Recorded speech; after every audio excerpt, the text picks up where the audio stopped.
They were more likely to engage in unethical acts that harmed the organization, including interpersonal aggression, theft, sabotage, wasting time, spreading rumors, and slowing down work. Narcissists can become biased against others and even engage in bullying behavior to feel good about themselves. What's more, the social isolation that inevitably arises around them ends up exacerbating their antisocial behavior, leading to further isolation. This anger and bullying further damage their relationships. Research shows that anger and frustration erode the loyalty of colleagues and employees. Wharton professor Adam Grant points out that if you are unkind to someone, they are likely to reciprocate. If you treat a colleague or employee with anger, their reaction may come back to haunt you. Next time you need to rely on that employee, you may have lost some of the loyalty that was there before, says Grant. Moreover, managers who express negative emotions like anger are seen as less effective. Self-centered managers typically put undue pressure on their teams, which initiates a stress response that negatively affects employers and employees alike. In a study of employees from various organizations, healthcare expenditures for those with high levels of stress were 46% greater than at similar organizations without high levels of stress. Research also shows that workplace stress can lead to high turnover as employees look for new jobs, decline promotions, or even quit. Self-focus makes you weak in the face of failure. Far from making you come out on top, focusing on yourself can make you less resilient and weaker in the face of a challenge or failure. Though confidence and positive regard for yourself are, of course, good things, excessive self-esteem can be harmful because it usually entails comparing yourself to others. Psychologists call this the better-than-average effect. In general, most of us think of ourselves as being above average. Particularly in the United States, where individualism, being more focused on the self rather than identifying with a group, reigns, standing out is highly valued. But it is impossible to always be above average and outperform others. At some point, you will fail. When your feelings of self-worth are dependent on your being successful in areas of your life that are important to you, for example, if you pride yourself on your professional accomplishments, your self-worth depends on your success at work. Your self-esteem can crumble in the face of failure. While having strong self-esteem has long been thought of as a good thing, it is the result rather than the cause of your achievements. As such, inflated self-esteem can make you highly vulnerable if you do not do well facing life's inevitable challenges. If you are excessively self-focused, setbacks can cripple you. Self-focus damages your health and emotional well-being. In addition to harming your professional career, self-focus negatively affects your physical and psychological health. A revealing series of studies showed that self-focus, measured by the frequency with which people used first-person singular pronouns, that is, me, myself, and I, was related to higher blood pressure and increased coronary atherosclerosis and predicted heart disease and mortality.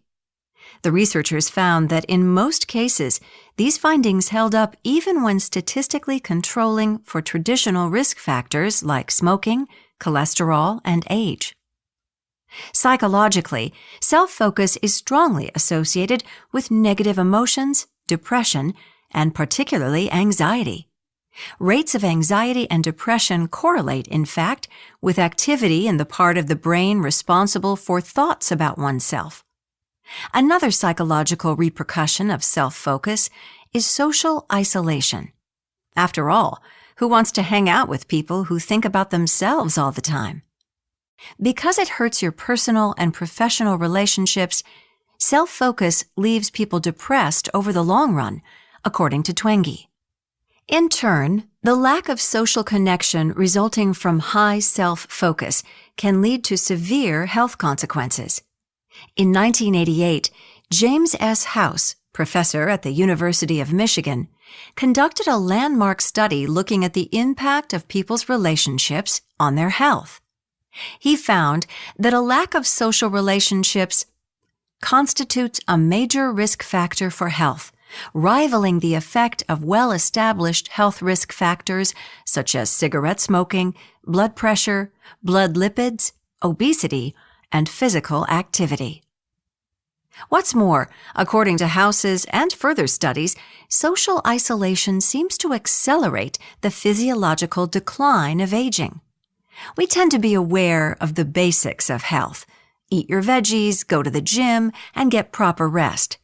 But we often overlook the importance of social connection, a feeling of positive connection with others. Loneliness has been linked to greater risk of disease, physiological aging, and earlier mortality. It has also been linked to the same cardiovascular risks associated with overuse of first-person singular pronouns, me, myself, and I. In fact, loneliness is even linked to increased inflammation at the cellular level and weakened immune response. Finally, it harms your psychological well-being, increasing feelings of psychological distress. While self-focus is associated with poor outcomes on both personal and professional levels, focusing on other people, that is, other focus, especially in the form of compassion, leads to tremendous benefits. Succeeding through compassion. While the theory that you have to be self-focused to succeed actually hurts more than helps you, its opposite, the view that to succeed you need to be compassionate, leads to positive results that are backed by science. Compassion is the reverse of self-focus. In fact, it is profoundly other-focused. It involves empathically feeling someone else's pain and attempting to help that person in some way. Empathy is the emotional and physiological mechanism by which we understand someone else's emotion. It's the feeling that prompts us to say, "I feel your pain." Compassion is experiencing empathy for someone else's pain and having the desire to alleviate that pain. It involves sensitivity to the suffering of others and a desire to help them in a non-judgmental way. Many people believe self-interest is innate, but research with infants and animals proves them wrong. These studies show that compassion is actually a natural instinct. Even rats are driven to empathize with a suffering rat and to go out of their way to help it out of its quandary.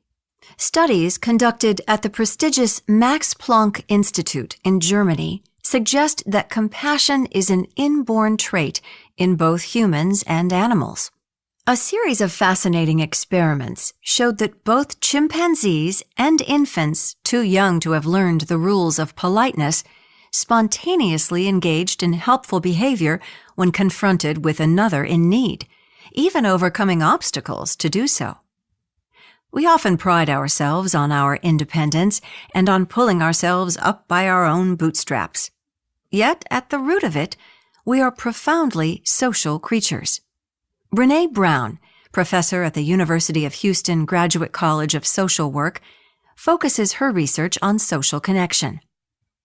A deep sense of love and belonging is an irresistible need of all people, she explains. We are biologically, cognitively, physically, and spiritually wired to love, to be loved, and to belong. When those needs are not met, we don't function as we were meant to.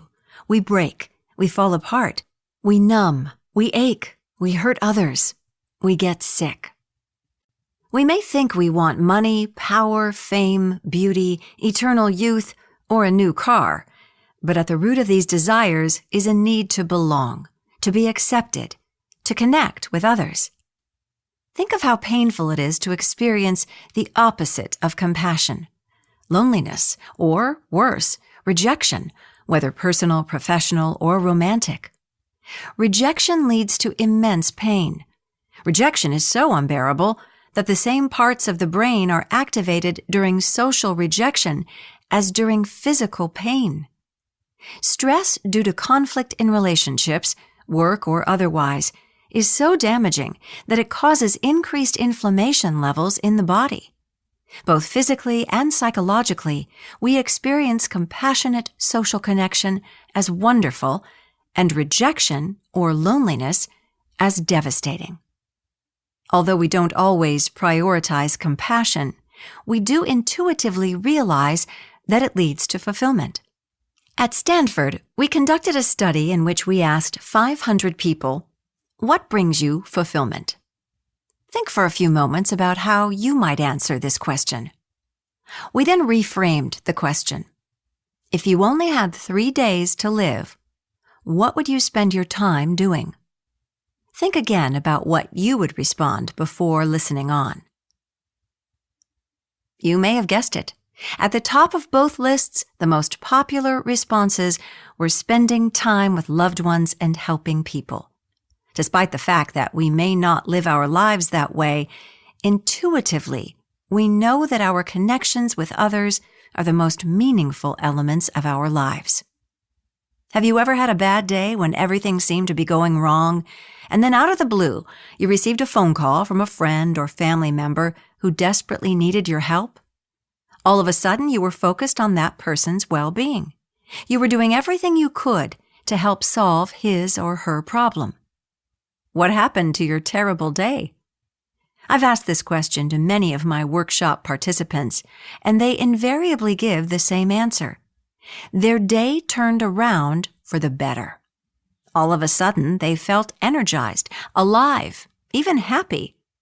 You go from being self-focused to taking care of another, and from feeling down to being energized and positive. Through compassion, you get in touch with your full potential for strength, power, and vitality. Through compassion, you find purpose.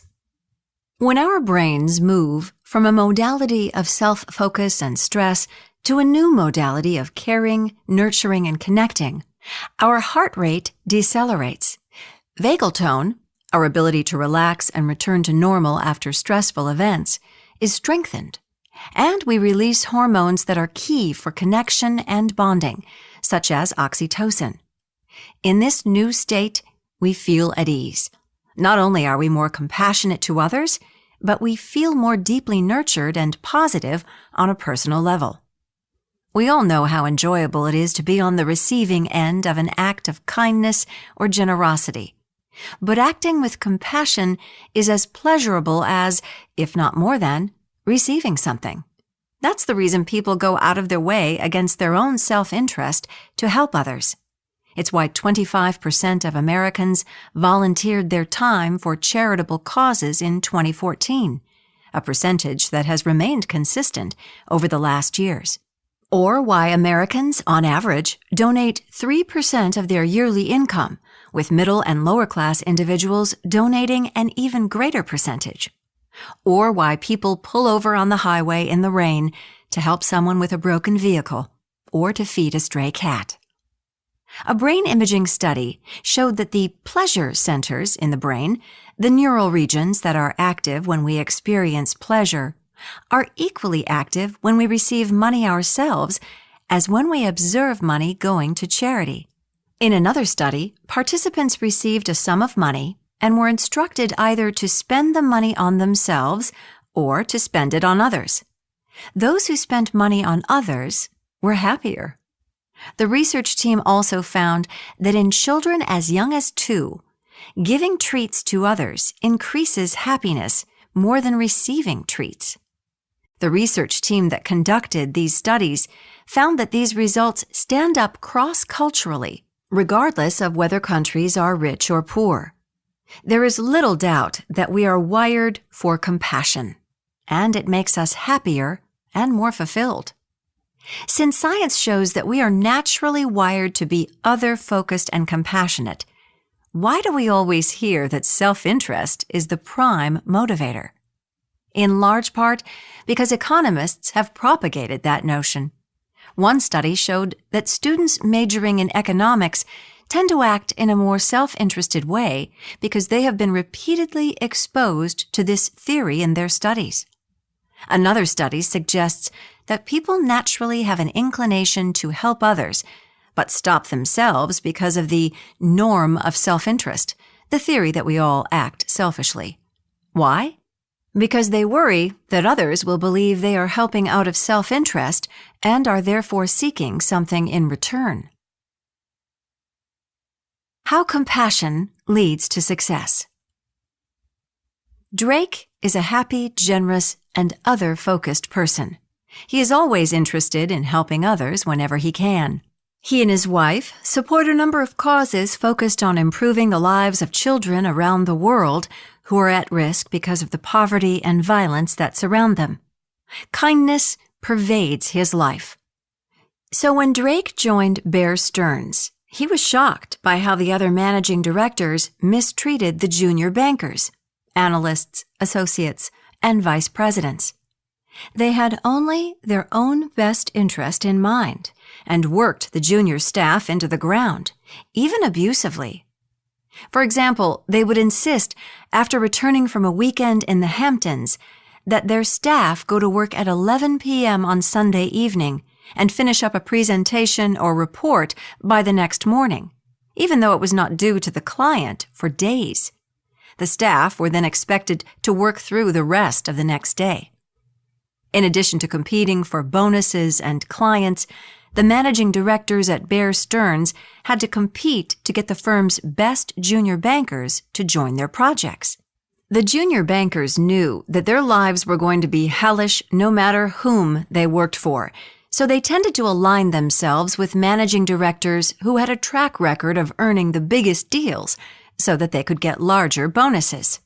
When Drake first joined Bear Stearns, the junior bankers didn't know him and had no reason to join his team. Drake was determined to stick to his values despite the self-interested culture that reigned. He treated the junior bankers with compassion and respect and gave them opportunities they would not have dreamed possible. For example, junior staff were seldom, if ever, invited to join a client meeting. Only vice presidents accompanied the managing directors.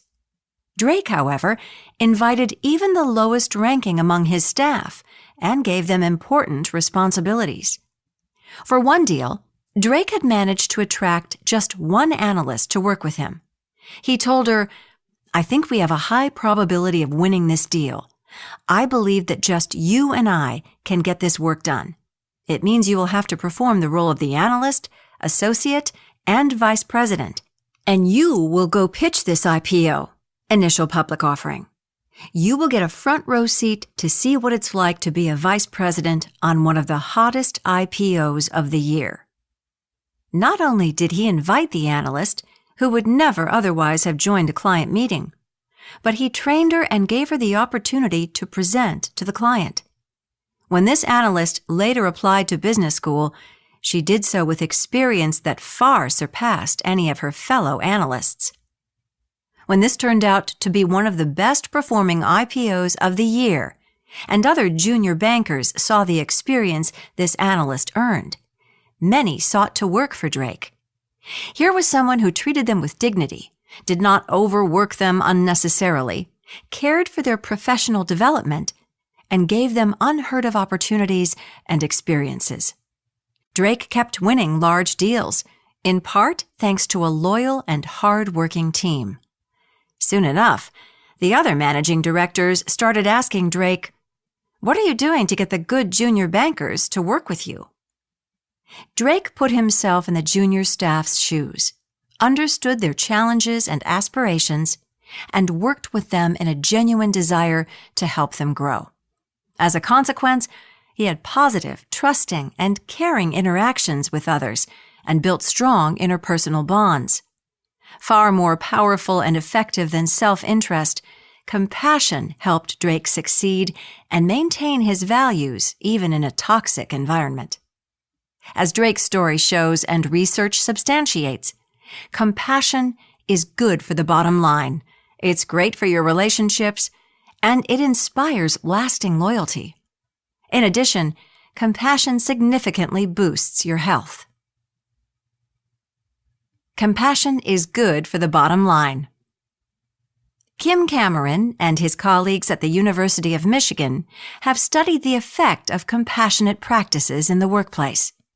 Cameron defines these compassionate practices as caring for, being interested in, and maintaining responsibility for colleagues as friends.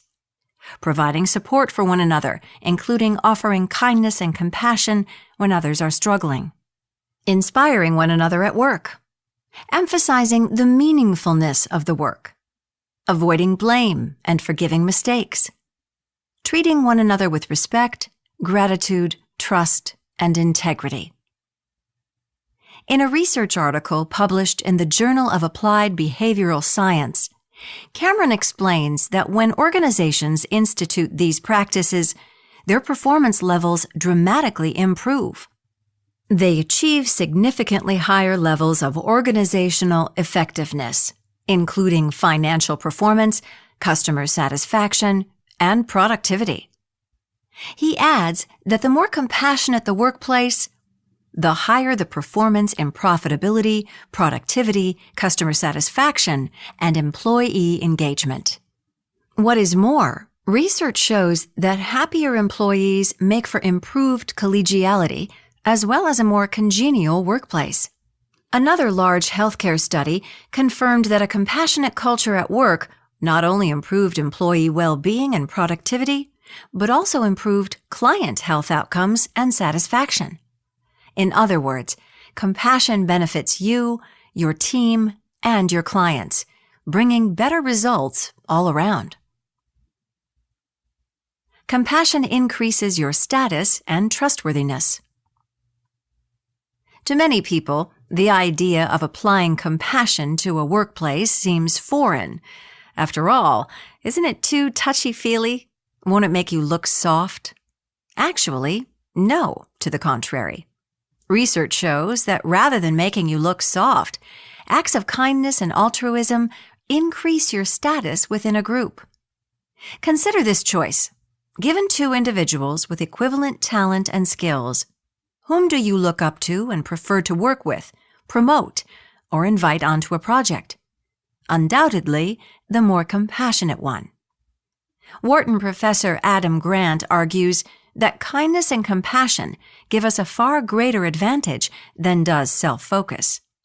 Nice guys do finish first, he explains, as long as they learn how not to let others take advantage of them. In his best-selling book, Give and Take, Grant explains that, yes, as many suspect, nice guys sometimes do lose out. People who care about others' well-being and look out for their colleagues and employees, the group Grant calls givers, are overrepresented at the bottom of the success ladder, having been mowed down by selfish takers. But here's the surprising finding. Grant also reveals that givers are overrepresented at the very top of the success ladder. How can that be? It turns out that givers are more liked and appreciated, and therefore become more influential. The difference between successful and unsuccessful givers often comes down to strategy. When givers learn strategies that prevent others from taking advantage of them, their nice qualities end up helping them succeed above and beyond anyone else. Why? In part because everyone loves working with them and appreciates them for their kind and giving qualities. In addition to being pleasant and easy to work with, compassion makes you trustworthy. Trust is a crucial aspect of our lives because it makes us feel safe. Probably because managers and leaders determine our work experience, harsh and stressful, or pleasant and enjoyable, we are especially sensitive to signs of trustworthiness in our leaders. Employees feel greater trust working with someone like Drake, who is kind. We prefer leaders who are warm rather than leaders who project tough characteristics, Harvard professor Amy Cuddy has found. Tough bosses, on the other hand, initiate a stress response in us. While our brains are attuned to threats, whether the threat is an angry lion or a raging boss, Our brain's stress reactivity is significantly reduced when we observe kind behavior. As brain imaging studies show, when social relationships feel safe, the brain's stress response is attenuated. In turn, trust increases a spirit of innovation.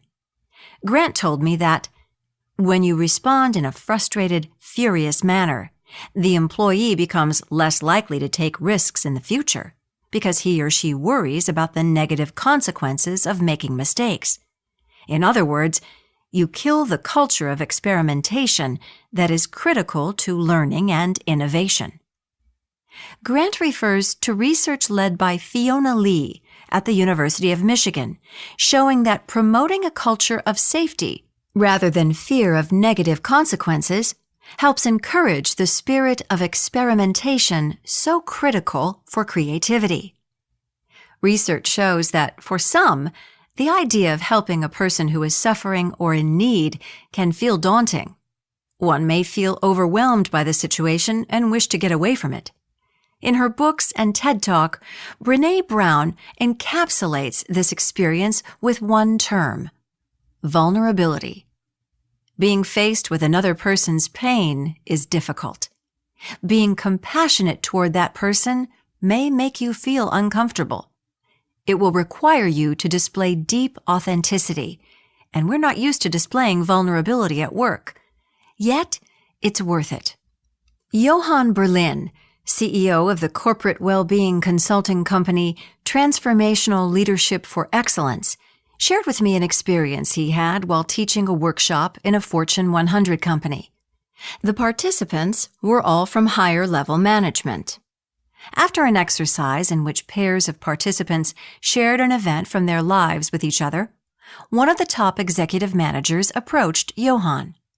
Visibly moved by the experience, he said, "I've worked with my colleague for over 25 years and have never known about the difficult times in his life." In a short moment of authentic and vulnerable connection, this manager's compassion for and connection with his colleague deepened in ways it had not in decades of working together. Compassion inspires loyalty and engagement. When we see someone engaging in a compassionate action or helping someone else, we get a warm and fuzzy, inspired feeling. You may even shed a tear or feel a chill. Psychologist Jonathan Haidt has appropriately named this state of being elevation, maybe because it makes you feel a little high for a moment. In the workplace, elevation leads to increased loyalty. When Haidt and his colleagues applied his research on elevation to a business setting, they found that when leaders treated their employees with fairness, that is, were polite, respectful, and sensitive, or were willing to sacrifice their leisure time, benefits, and career for the good of the organization or group, their employees experienced elevation. As a consequence, the employees felt more loyal and committed to their boss. In addition, elevation seems to create a kinder culture around you. Haidt's data shows that when you experience elevation after watching someone help another, you're more likely to then do something kind for someone else. In the workplace, employees whose leader evoked elevation were then more likely to act in a helpful and friendly manner toward other employees, even when they had nothing to gain. Another study showed that when leaders are fair, the members of their team display more collegial behavior and are more productive both individually and as a team. In other words, compassionate behavior can create a more collaborative workplace environment. Researchers Nicholas Christakis and James Fowler have shown that if you are kind, those around you are more likely to act kindly. Research on paying it forward shows that when you work with people who help you, you will in turn be more likely to help others, and not necessarily just those who helped you. In short, your compassionate behavior spreads around you, multiplying its benefits. The story of Archana Archie Pacharajan, an engineer from Bangalore, India's Silicon Valley, and the founder of an internet startup, illustrates the impact of compassion on loyalty and collaboration. Archie, like Drake, does not operate from a place of self-focus. Her humility is perhaps her most disarming quality. She never describes her achievements, nor does she attempt to take the spotlight, but instead she listens attentively. She is extremely generous with advice. If she can help you, she will. When she is not working on engineering, she devotes countless hours to volunteering for several nonprofits. In brief, she is profoundly kind. To those who meet her, she is nothing short of inspiring. Archie's beloved brother's dream was to found an internet startup. When he tragically died, Archie was determined to live out the dream in his honor. Like thousands of other hopeful startup founders in Bangalore, she began working on a novel technology idea, hiring a team of engineers, and slogging tirelessly toward her brother's dream. Over time, however, the startup began losing money, and sadly, Archie realized that she could no longer sustain the business. One day, she called her entire staff in for a meeting and announced that she had to let them go because the startup was in dire straits and she could no longer pay them. A strange thing happened. Her staff refused to leave. They stood by her side and declared that they would work for 50% of their pay rather than leave her. They worked so hard that a few years later, Archie's company, Hubble, which provides internet advertising solutions, sold for $14 million in the United States. When I asked one of Archie's longest-standing employees what drove him to stay with her, these are some of the reasons he offered. We all work as a family because Archie treats us as such. Archie never fails to encourage us. Archie knows everyone in the office and has a personal relationship with each one of us.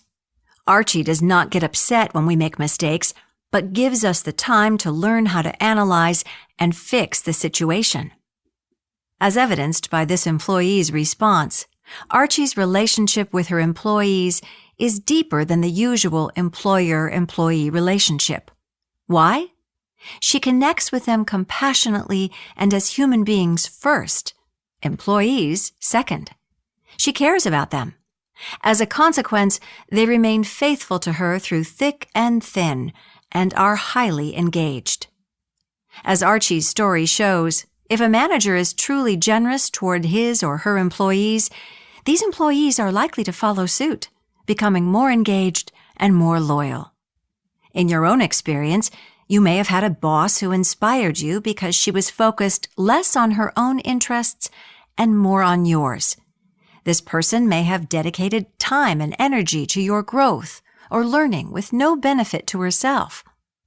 If that person were to call you today and ask for help, chances are that you would drop everything to do so. True loyalty comes from an interpersonal experience with someone who touched you, not just through a paycheck. Research shows that people prefer companionship and recognition over a large salary. Loyalty that can be bought is not true loyalty. Loyalty that comes from within, from a sense of inspiration and elevation, is much more powerful than loyalty that is easily swayed by a dollar figure. If you are a leader or colleague who really cares, people will be truly loyal to you. If your workers are loyal and engaged because you exhibit these qualities, they might not budge even if someone offered them more money. Compassion is good for your health. Unsurprisingly, increased trust and positive relationships generate health benefits. Unlike self-focus, compassionate and positive relationships with others are associated with 50% increased likelihood of longevity, buffering against the health effects of stress, a strengthened immune system, reduced inflammation, lower rates of anxiety and depression. Another reason compassion boosts our health is that it helps us recover more quickly in the face of life's stresses. A study conducted on over 800 people found that high levels of stress generally foretold earlier mortality, except in individuals who engaged in volunteer work. In a long-term study with elderly couples, scientists compared individuals who spent time caring for others with those who had others care for them. The results showed that caring for others not only improved overall health, but also lengthened lifespan. Whether compassion benefits health and emotional well-being, however, does depend on what motivates those acts of compassion. Individuals who engaged in volunteerism lived longer than their non-volunteering peers, only if their reasons for volunteering were altruistic rather than self-serving. Exercising compassion and helping others must come from a genuine desire to do so, and not be an act of self-interest. Strengthening your compassion muscle. As I mentioned earlier, compassion involves putting yourself in other people's shoes, understanding the challenges they may be going through, and having an authentic desire to help them. The first step is empathy, putting yourself in others' shoes and really understanding how they are feeling. Drake understood the plight of his junior colleagues. He felt for them. Whether it's your boss's disappointment or your colleague's joy, being able to understand what other people are experiencing can help you interact with them in the most sensitive and appropriate way. As a consequence, they feel heard, understood, and respected. The relationship improves both personally and professionally. If you tune into your body's automatic reaction to others, you will see that you naturally understand and respond to those around you. A close friend once walked into the room, and before I knew it, I heard myself exclaim, "What's wrong?" I was surprised by my own words because I had not consciously registered that something was wrong. My friend wasn't crying or acting out of the ordinary, but I somehow knew without knowing. He asked for a hug and then told me one of his best friends had just been in a life-threatening accident and was badly wounded. How had I known something was wrong? We all have a built-in empathy system that is extremely sensitive. It is faster and more automatic than our ability to reason, much like a reflex. We are like acute sounding boards or tuning forks. Even when we don't consciously know it, someone else's emotion or pain registers physiologically within us. We are wired for empathy. For example, another person's frown activates the frown muscles in our faces. In this way, we read other people's states of mind. This isn't superficial muscle mimicry, however. It is also psychological. Research shows that seeing someone else's emotion activates the same neural circuits that are activated in our brains when we feel that emotion. Think of a time when a friend cried and you felt tears well up in your eyes, or when she laughed and you fell into stitches too. Our empathy reflex is the reason we flinch when we see someone trip and fall, why a baby cries when hearing another cry, or why panic can spread in a crowd. It's the reason that the same regions of our brain are activated when we view someone else's pain as are activated when we experience pain ourselves. It is the reason I knew something was wrong when my friend walked in the room, and surprised myself by asking the question before I had mentally registered that something appeared wrong. How can you increase your compassion? Because we are wired for empathy, all we have to do is tap into this empathy reflex within us. Here are a couple of ways you can learn to do so. Pay full attention when others are talking. When you talk to someone, listen and watch 100%. A lot is communicated through facial expressions and even intonations. Listen to the other person's words and notice how she expresses herself. Watch her facial expressions, particularly her eyes. The saying, "Eyes are the windows to the soul," expresses a truth. Research shows you can read people's emotions through their gaze. One empathy research tool asks people to look at photographs of people's eyes only. and to describe the emotion they see. The tilt of the face, the angle of an eyebrow, the creases at the side of the eye, all reliably communicate emotion. By listening to and watching the other person, we can put ourselves in his shoes and respond appropriately, or extend our support. Verbalize the other person's point of view. Another way you can empathize with someone is to verbalize the emotion you observe they are feeling. Next time you are in a difficult conversation, try to acknowledge the other person's emotions. If you find a tactful way to show that you understand that your boss is upset, it seems that you are very frustrated by fill in the blank, or that your colleague is sad, you seem a little down today. Please let me know if there's anything I can do to support you. It may improve the relationship you have with the other person, who will feel heard and understood. Moreover, it will also ensure that you understand them correctly. Perhaps he isn't angry or sad, but simply tired. If so, he can correct you, giving you a chance to understand what is going on. Attend a compassion training program. Much like a muscle or habit, compassion can be strengthened. Studies on compassion meditations, like loving-kindness meditation, or longer compassion training programs, like the 9-session Compassion Cultivation Training Program that we have offered through Stanford's Center for Compassion and Altruism Research and Education, have shown important benefits. They decrease stress hormones and inflammation, improving immune function and decreasing anxiety and depression. They improve empathy. Participants who went through a compassion training were better able to recognize facial expressions of emotion and showed changes in brain areas related to empathy, as my colleagues and I also found in other studies. They make us kinder toward others and ourselves, and more willing to reach out and help others in need. They strengthen people's ability to regulate their emotions and make them more resilient in the face of others' suffering. They work quickly. While many compassion trainings are lengthy, 9 sessions over 9 weeks, my colleagues and I saw changes in feelings of in-the-moment social connection in as little as 7 minutes of loving kindness meditation.